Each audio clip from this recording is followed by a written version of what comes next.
And ever since that, it's been really hard, to be honest, to look at anything difficult and just merely walk away, because I believe that if, as long as I put my best foot forward, the best effort, that I'm going to do a great job, but that I really need to want it and believe in it, right? And I think that's the lesson, the turning point in my life, because after all of those trials and tribulations, I navigated life a little differently, and I still made mistakes after the fact, right? Like, I'm not a perfect human being or a perfect leader, but that was my turning point that led me to a path that felt a lot more wholesome than the one that I was living before, which felt like I was denying myself the opportunity to just be a better human for myself and for no one else.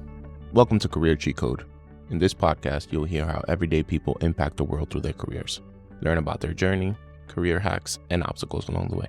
Whether you're already having the impact you want or are searching for it, this is the podcast for you. All right. Welcome to the show. Thank you. Yeah, I'm excited.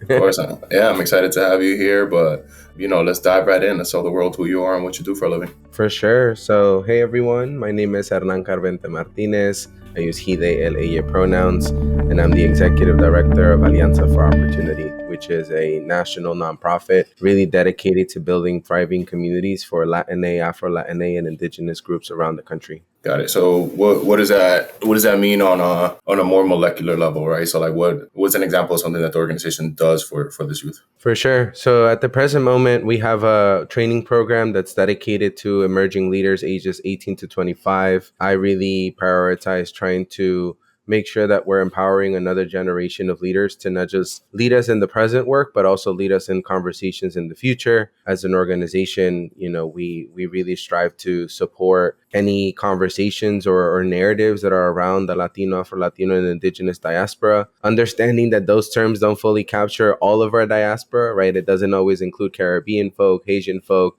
So shout out to those communities as well. We pick these terms because these are the terms that government tends to use or that folks in the nonprofit sector use. But I know that the diaspora is much bigger than that. And overall, as an organization, we really strive to do work that centers that and that really is about uplifting what, for example, safety looks like for Latino communities, what healthy communities look like. And when we say that, what does it mean for our people, not for what government officials, academics, or other folk may say, unless they look like us, right, and come from our community. So it's like, if it's not about us, if it's about us, but without us, that's one of the conversations that I'm always trying to strive to challenge, but also poke around and trying to make sure that our people are being included more effectively. So that's a little bit. And, what I do on a day to day sometimes looks like getting up, responding to emails, or jumping right into a Zoom.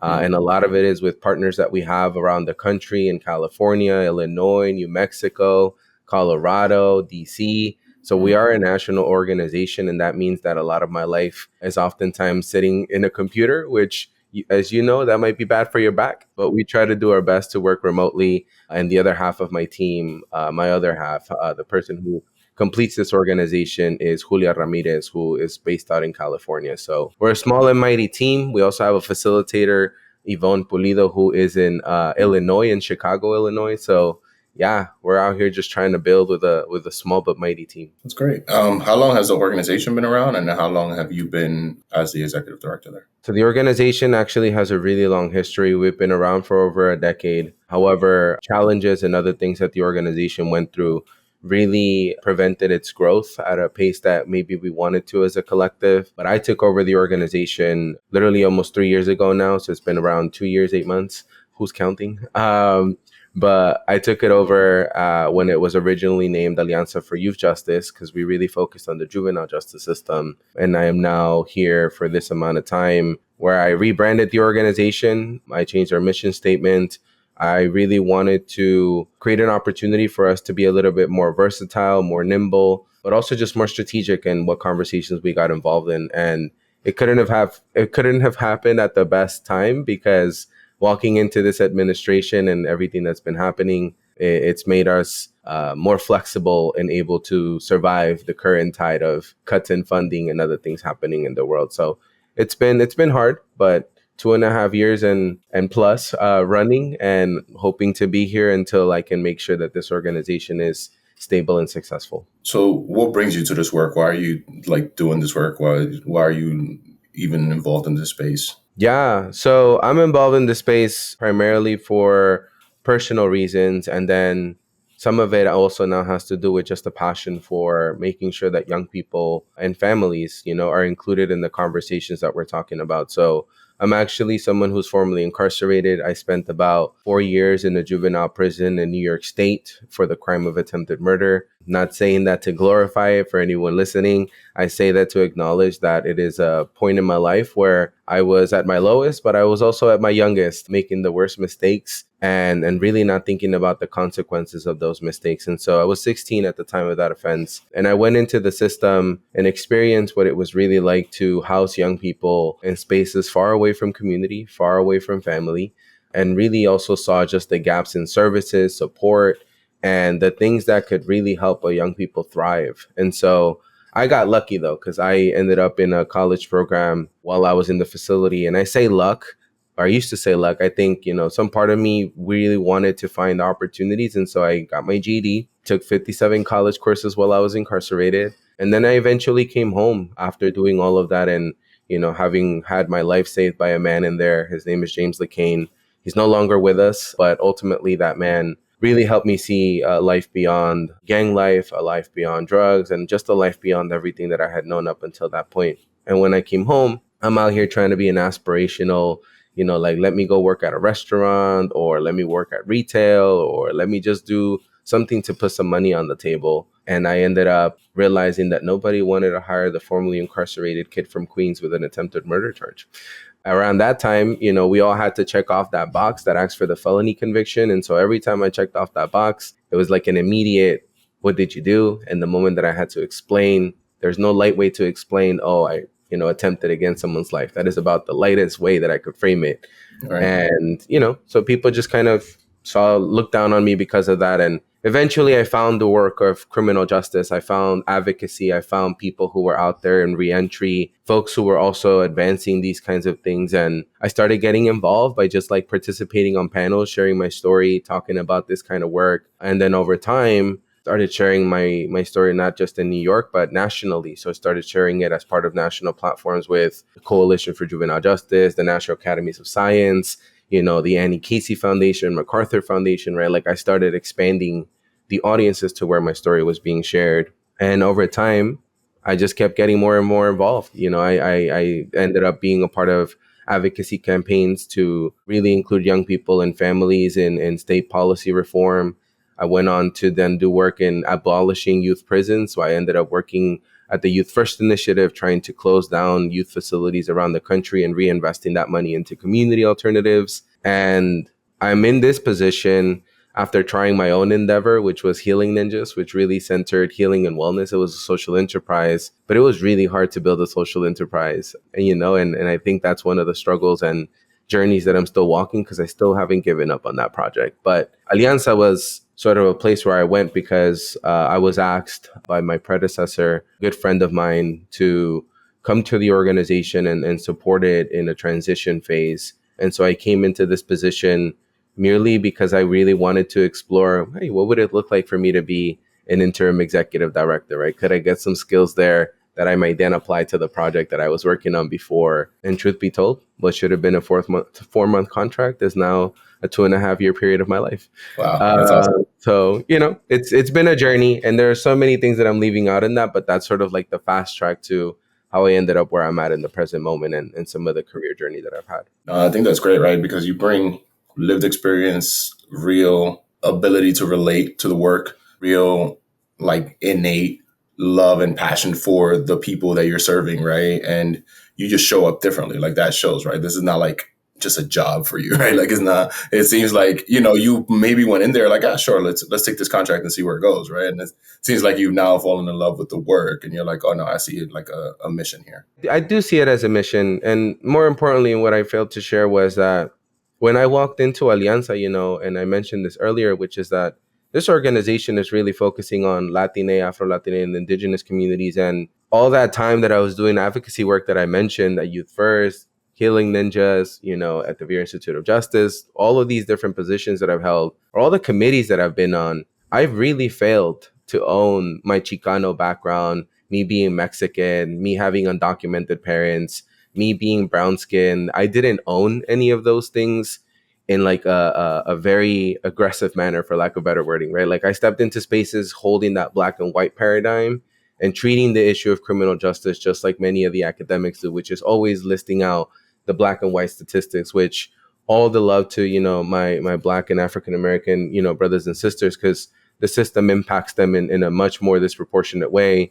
But brown folk are also impacted. And I never really bothered to think about it that way or bring it up. And so being at Alianza now really means I have to really think about that, right? Like, what does it mean for me to represent mi comunidad? And then also understand that as a leader of an org, as a Chicano leader of an org, as someone who represents predominantly the Mexican diaspora, I also don't want to get into this like rabbit hole of suddenly only pairing up or working with Mexican or folks who represent that diaspora, and understanding that when we say Latina, Afro-Latino, and Indigenous, that diaspora is bigger, right? So really bringing in folk who are from the from Central America, from South America, and understanding that, we have Guatemalans, Hondureños, Salvadoreños, Cubanos, Dominicanos, right? Like, and even then, right, like it's not representative there, right? Because the folks that I just mentioned too, some of them are actually on islands that are off the coast of the major continents. So it's important to me because it's making me learn more, but it's also helping me show up even more authentically than I did in the past. It's like, I'm a Chicano from the Big Apple is what I say now, right? And that means that I don't carry the same Chicano swag or heritage that everyone does from the Southwest or from California. And that means I'm just a different kind of Chicano. I'm not trying to force myself to be the one that looks like the same ones from the West Coast or from the Southwest. All the love to my brothers out there. No me maten después for saying that. But it's just the truth. I'm trying to embody my own essence of who I am in the place where I live, which is the Big Apple, New York City. And then also understanding that impacts the work and how people see me and also how the work is represented. Because as a leader, I have to make sure that I'm holding the space for everyone, not just for some of us.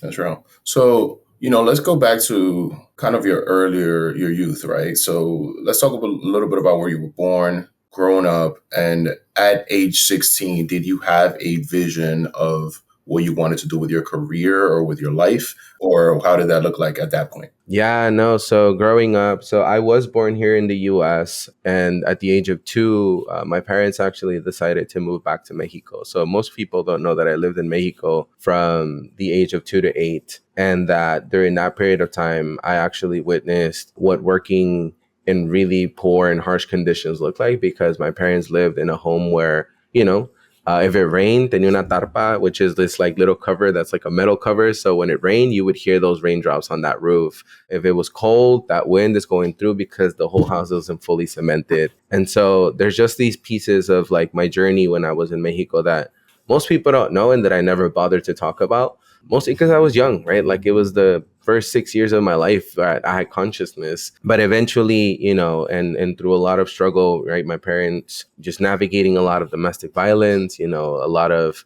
issues with alcohol, which spans the whole my family, not just my dad. But ultimately, a lot of those issues led to me sort of internalizing that this is the way of life, right? That like we live in poor conditions, that we have no other means but to work in the fields, like, harvesting flowers, harvesting crops, and that we sell them. And then whatever we make, that's essentially what we live off. And then eventually my parents decided to come back to the US. And ultimately, part of what happened in that was the first time that I had ever flown on a plane, but never realizing that my parents never flown a plane. I didn't know that they crossed in a way that, again, was very different than the way that I did because I was a US citizen. And so when I was here in the US, my mom used to work in sweatshops, right? Like making clothes, just like really experiencing all that life that people talk about as like sweating in some of these really harsh conditions, creating clothes that like, cents an hour. And my dad worked at a restaurant, making pizza. And to this day, the man still does, and he makes some bomb ass pizza. But that's all I thought that I could ever do, to be quite honest. And so up until 16, which is right around the time when I got incarcerated, my only vision for literally what life was going to be like was either selling drugs on the street, which I was pretty efficient at doing, or just really doing some 9-to-5 job that paid very little and just made ends meet. So I never really aspired to anything more. Did I have dreams of being something at some point?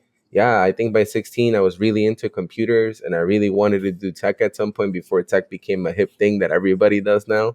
And at some point when I was younger, I also wanted to be a firefighter. I had dreams, but none of those were the ones that I pursued. And I really want to make sure that I now strive to really think about what I want to do, because even in this present moment, I'm like, I fully found the career that I want to settle on? No. And I feel like some of that is also why I call myself a social entrepreneur, because I'm like, I always want to find ways to do good and do well at the same time. I love that. I think that's very important, right? And I think especially as like people see you now and they might say, oh, you're an executive director. You probably have worked in the nonprofit space for a long time and known exactly how this trajectory was going to go. And I just think it's important for people to realize, like, no, there were times when I literally just didn't even consider what a career would look like. Like maybe there were moments where like, oh, firefighter sounds cool. Tech sounds cool, right? But not like actively planning that roadmap, right? And then it takes for you to have that experience where you go and get incarcerated. And then you mentioned the importance of mentorship, right? And how someone there like helped you change your mindset, which would then lead you down this different path, right? Can you talk a little bit about kind of what that transition, both physically and in mindset, look like as you're getting ready to come back home? Like, what did that mean to you? What did you think you were going to do when you got out, and what actually happened? It's really, I'm hopefully I don't go into a rant about it, because meeting Mr. McCain in prison was the best thing that ever happened to me. And to this day, thinking about him does get me a little emotional, because, this man looked beyond the angry Latino, formerly a gang member kid who came into his program and saw potential that I didn't see in myself, right? And I say that as someone who, like, realizing who he was, right? He was a white man, ex-military, 22-year veteran, and ultimately had this really hard persona to who he was. But in the core of who he was also very loving and caring and wanted all of us to succeed. And so there was just this tenacity that he had of not giving up on any of us, especially those of us who came in with the more serious felonies, because most of the guys who went into the college program had a lot more time to serve, which meant that he had a lot more time to work with us. And ultimately, he spent a lot of time convincing me, to be honest, that I was worthy of opportunities beyond the ones that I was accustomed to. At some point, I actually quit his program 3 times. The first time I quit because he gave me an F on a paper that I wrote right in the first time of meeting him. And I literally got pissed off, crumbled up the paper, threw it at him.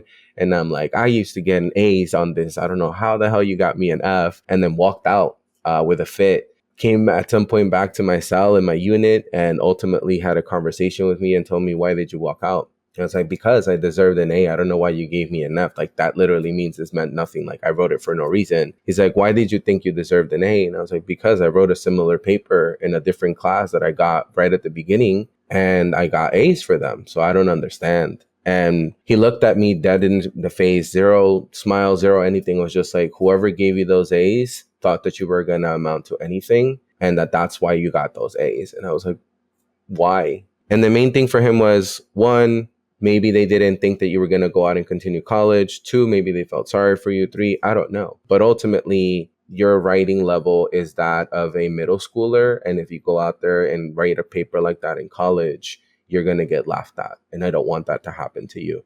So if you want to be a better writer, let me teach you how to be a better writer and set you up for success. And so I was baffled by what he said, but also found some level of connection to the reality that, like, this man genuinely wants to help me. And so I leaned into that, right? And went again back to the college program, quit a second time, this time for the exact thing that I'm doing with you right now, which is public speaking. Like, I had to do a presentation for my English 102 course, and it was supposed to be 5 minutes on any topic that I wanted. And I was terrified of speaking, just speaking out loud, speaking to a crowd.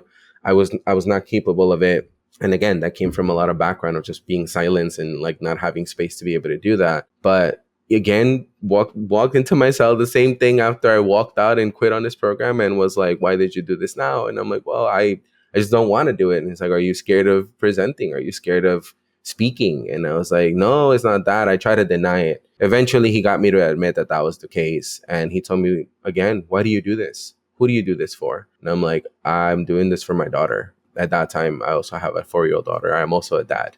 She is now 16. His immediate response was, well, if she wasn't there, if your family wasn't there, if no one else was there, who would you be doing this for?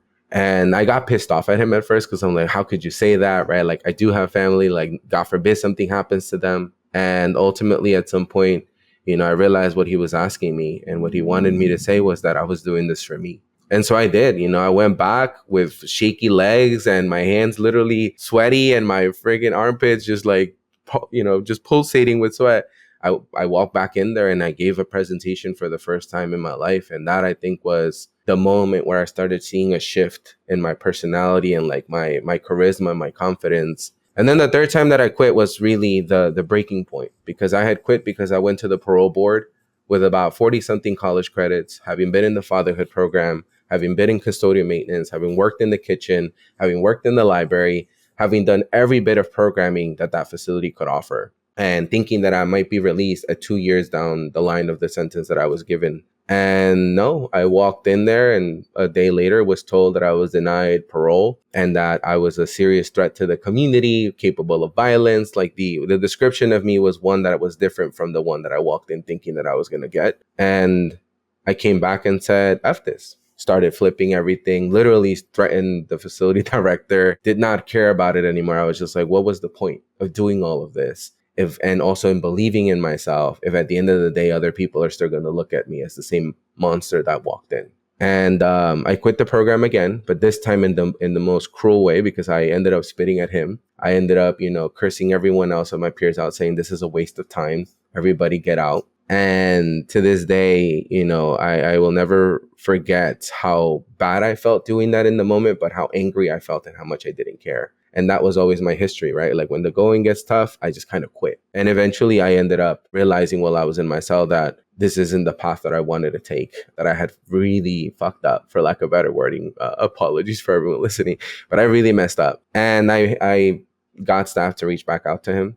I got, all of them to try to get him to talk to me, and he didn't want to. Eventually, he did talk to me, and he told me straight up, he's like, Hernan, I'm sorry, but I can't allow you back into the program. If I allow you back after what you just pulled, I'm setting the bar lower for everyone else. I'm letting everyone else know that this is acceptable behavior and that they can come back whenever they want. And you have quit now for the third time. And that's it. You can't just make a choice, make a mistake, and expect that things are going to be the same after it. And that was the biggest lesson that I got taught about not only being accountable for my own actions, but also the reality that an opportunity that you don't take advantage of when you have it can be a missed opportunity that you will never have again. And so I begged this man for almost a week, back and forth, like, just causing a havoc, just trying to get his attention. And then eventually getting tired of hearing, that I was like just trying to get his attention to get me back. He came back to myself for the final time.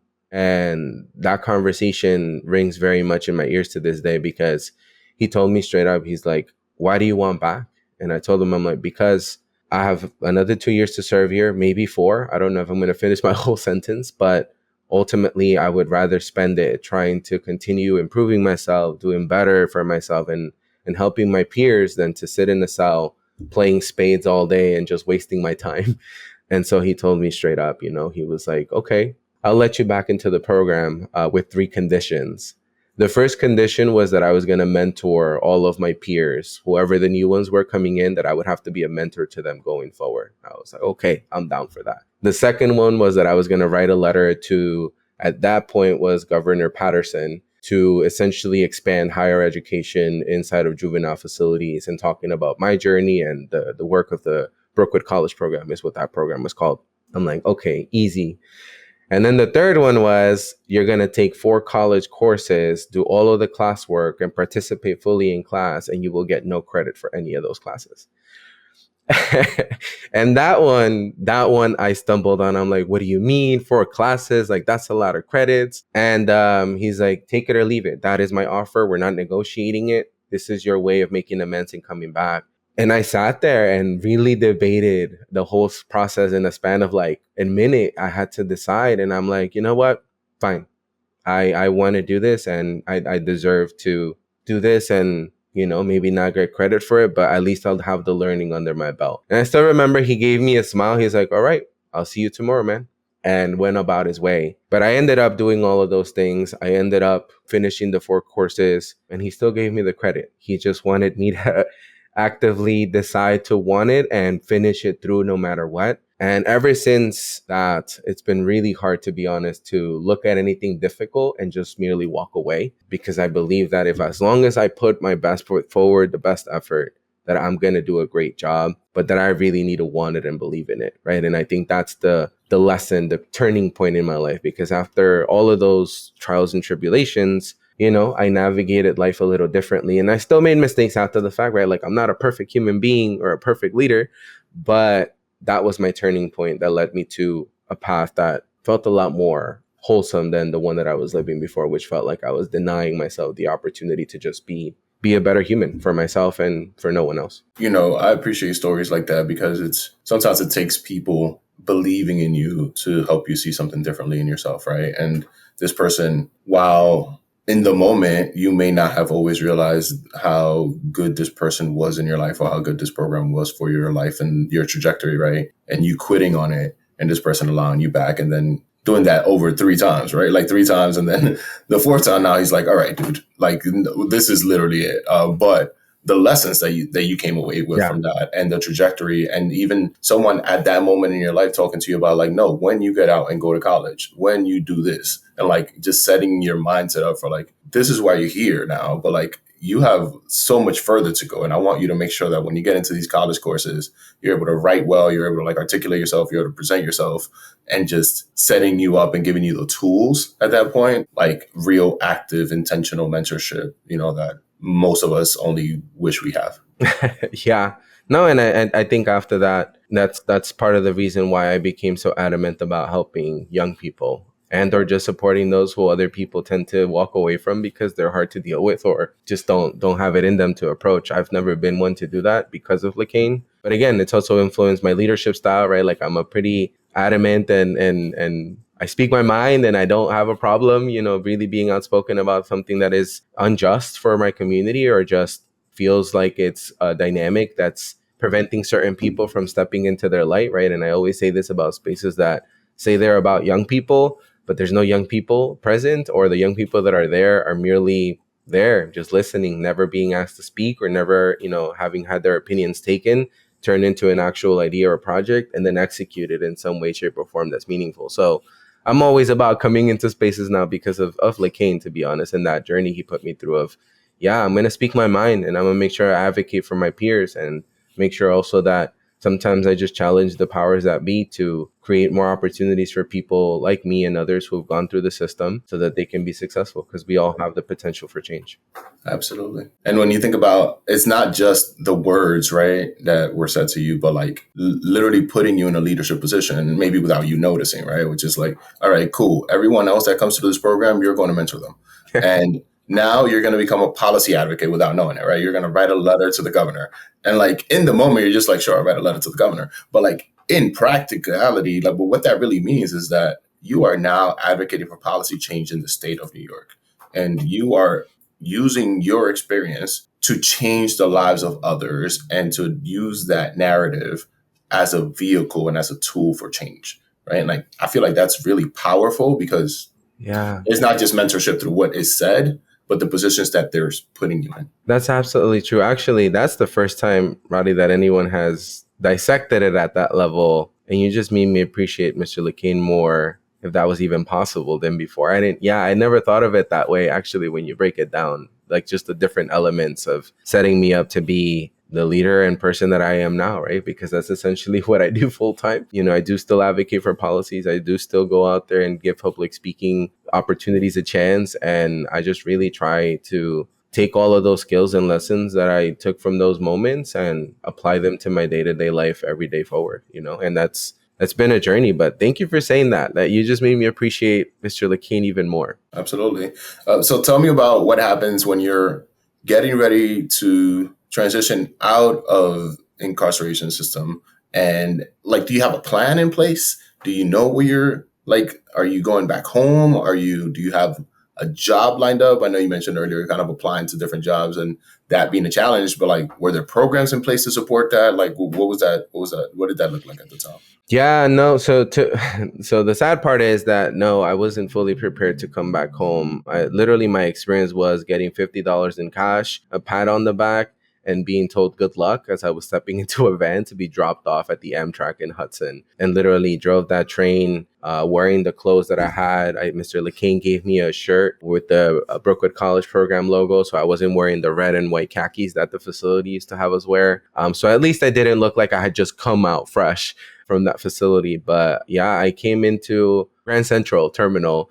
And for those of you who've ever been in Grand Central Terminal, it's overwhelming when the trains are coming, how many people step out of those trains. And it was the first time in 4 years that I had been around that many people.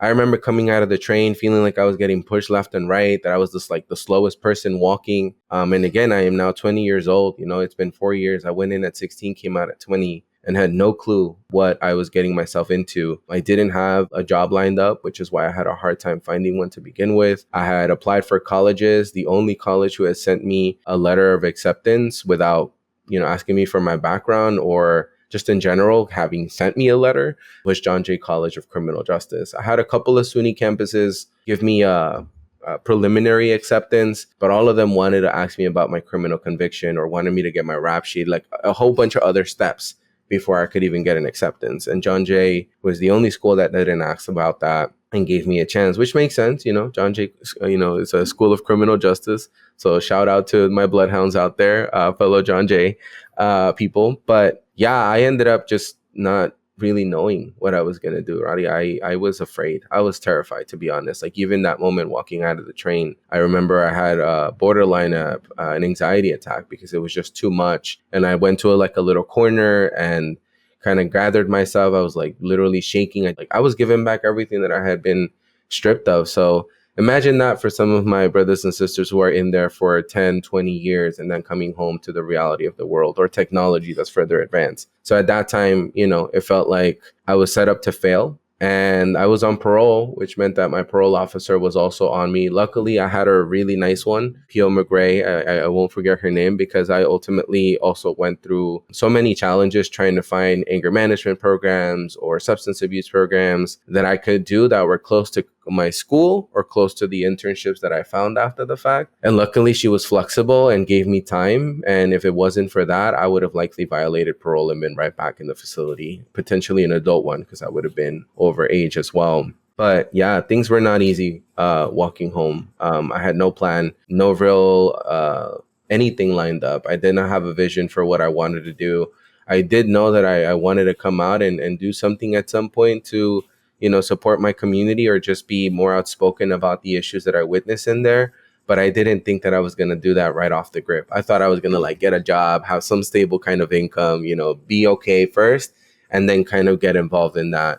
Not get involved in it because off the grip, I was going right into other issues, that the system put on us, which included, lack of reentry opportunities, lack of services that could really support formerly incarcerated young people and adults who had been convicted of violent felonies. The violent felony topic is a whole conversation in and of itself because it seems that everywhere around the country, we are more comfortable with offering support to people who've been convicted of a nonviolent felony. And we've always forgotten or thrown under the bus in policy or just completely ignored folks who've been convicted of violent felonies because we deem them as, people who should be serving the time because they did the crime. And I don't believe in that, right? Because if I believe that I shouldn't have come out, that I shouldn't have gone through college while in there, that I shouldn't have been afforded a lot of the opportunities that I have up until now. But even despite that, I hustled, made things happen, sold my story for a bit, played along the dog and pony show of policy as a formerly incarcerated person, and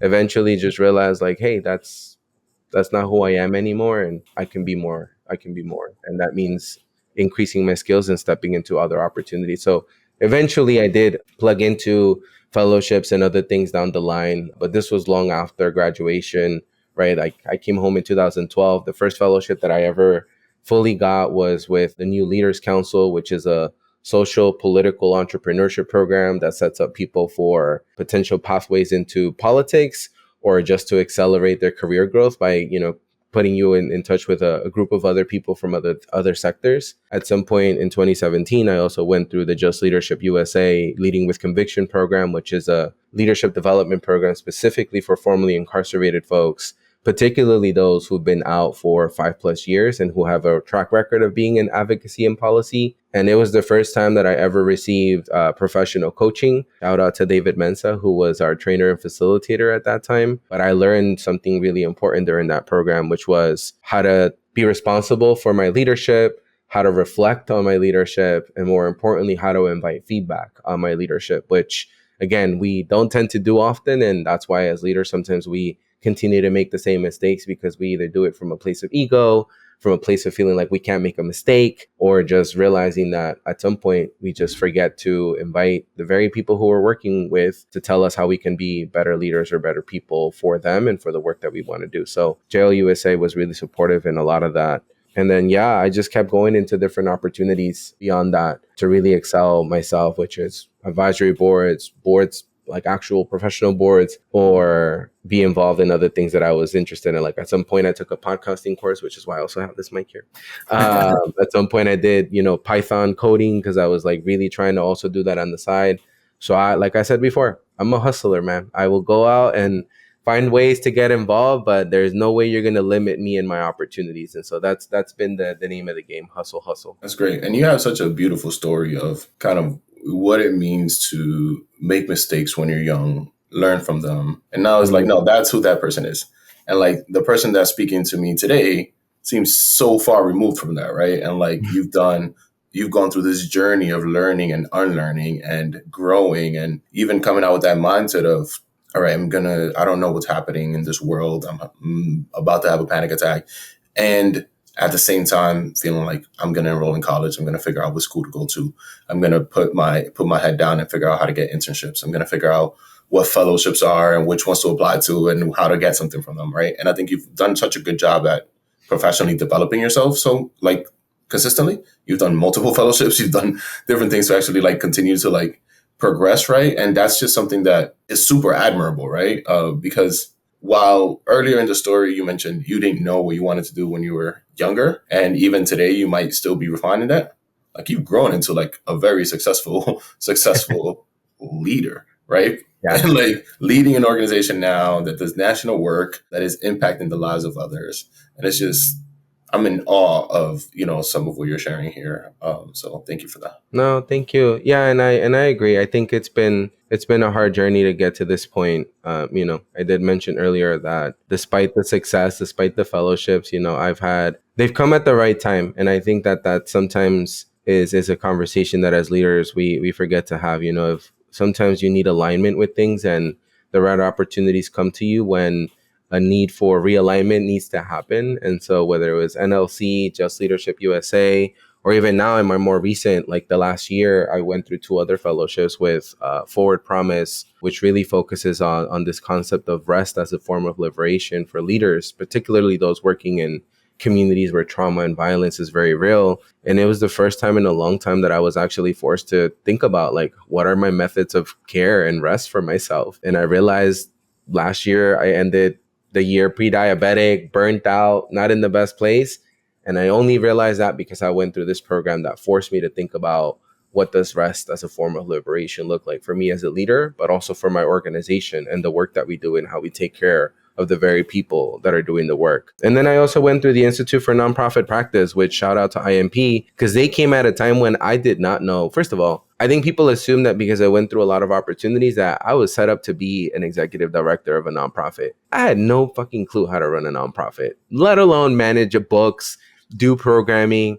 I've done strategies, I've done, implementation of that, but it's usually been me following the vision of a different leader and being like, I see what you're doing. I got you with the young people end of things. But to hold your own organization, your own vision, and actually build the vision, the strategy, find the finance, the budget for it and make it happen is a whole other beast that can get very lonely. And so having that community from IMP, having these like opportunities to upskill around fundraising, board development, building effective teams, just having these really in-depth conversations with other leaders who would also say the same thing. Half of us don't know what we're doing. And half of us are still know some of what we're doing, but still need to figure out other things because we don't know everything. And I think that it's important as leaders to always recognize your limitations, to always recognize when there's a need for realignment, and also to recognize when it's time to walk away from an opportunity because you've learned all that you could or because it's not making you happy anymore. And that neither one is quitting, that it is an opportunity to move forward or move on to something that actually fills your spirit, that lights you up, and that more than anything, gives you an opportunity to do impactful work. And if impact isn't just your thing, but also you want to do well, an opportunity that does both, right? Because you can do both. And I really emphasize that now because I've seen other amazing leaders in different spaces do that and not be ashamed of it, and I really want to get to that point too. What are you most proud of in your career to date? I think what I'm most proud of right now is recognizing that despite all of the struggle that I've gone through, I've been hella resilient and hella adaptable. And more importantly, just hella courageous to get this far. I think at some point, people don't realize that I was struggling a lot. Like, I am a survivor of a suicide attempt. Like, I was in the darkest points of my life and my career all at once. And at one point, I wanted out. And that somehow I went through that, still came out of it, still got the help that I needed, still grew out of that even more, right? Like, I became even more of a leader and an advocate for wellness and mental health, but more importantly, to take care of myself while doing this work. And I think that's what I'm most proud of, that no matter what struggle, what challenge has been put in my way, I keep sometimes going a little too headfirst into it, right? And slamming right against the wall. But then I recognize, I pull back and I'm like, okay, I can go around this wall. Like, I don't need to be bashing my head into the same wall over and over. And I think for me, that's been the biggest, thing that I'm grateful for, and that I'm glad that I've been able to do. And I'm proud of myself for that. And it's been really hard to say that in the past. So I'm really glad that I can say it now, and that I feel it, and that I know what it means to myself. Because other people have said, I'm proud of you. I'm really proud of all you've done. You should be proud. But it's a completely different thing to sit there and actually be proud about the growth, the leadership, and the person that you've become, and to be able to reflect on your mistakes and not feel like you're grabbing a whiplash and just like smacking yourself over it with it because you can't accept those mistakes, or just because they're mistakes that you thought that you would never be able to do better for.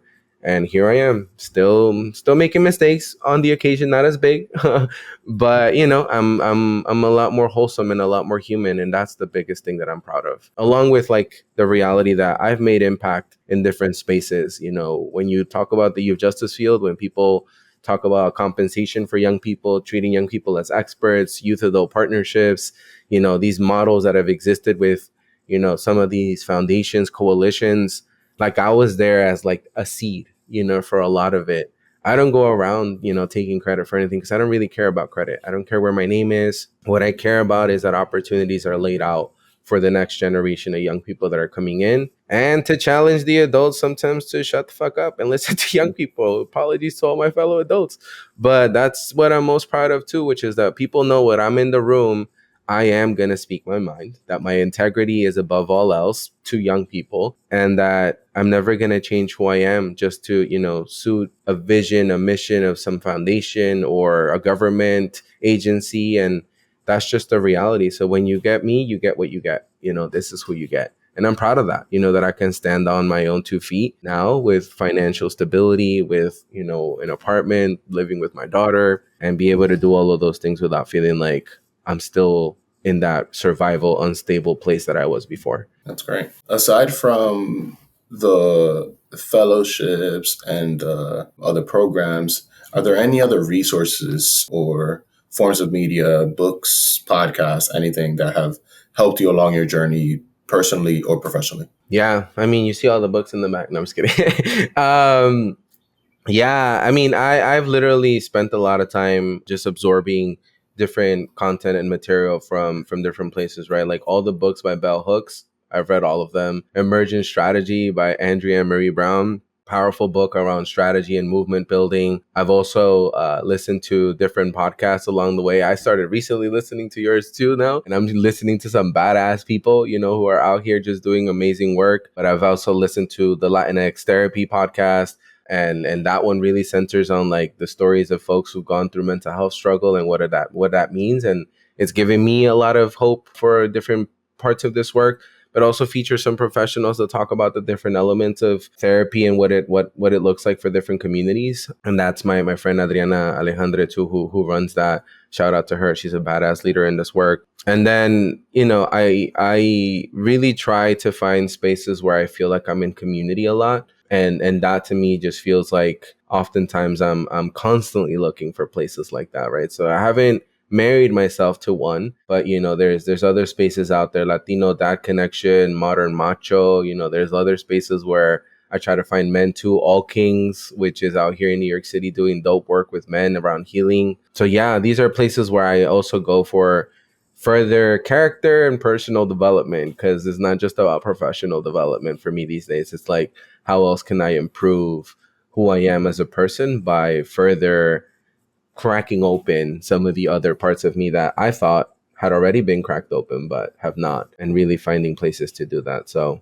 if you want a list of things, for sure, hit me up, y'all. I have things, but sometimes I have a hard time remembering names off the grip. But there's a lot more than just those, for sure. How can people connect with or learn more about partnering with Alianza for Opportunity? Yeah, so you can totally find us on most social media platforms as Alianza for Opportunity as our tag. Literally on LinkedIn, Instagram, X, everything. We're on most platforms. And then in terms of our website, it's also www.alianzaforoopportunity.org. And we just rebranded the website last year. So it's fresh. It looks new. It really shares a lot of what we're aspiring to do and some of what we're already doing. And yeah, if you ever want to get in contact with me as well, it's literally Carvente Hernan on all platforms as well. And I really try to merge what I'm doing in any organization together with my personal platform, because they're all parts of me, and I really want to make sure that Alianza is also getting the due visibility that it deserves. But those are the main ways.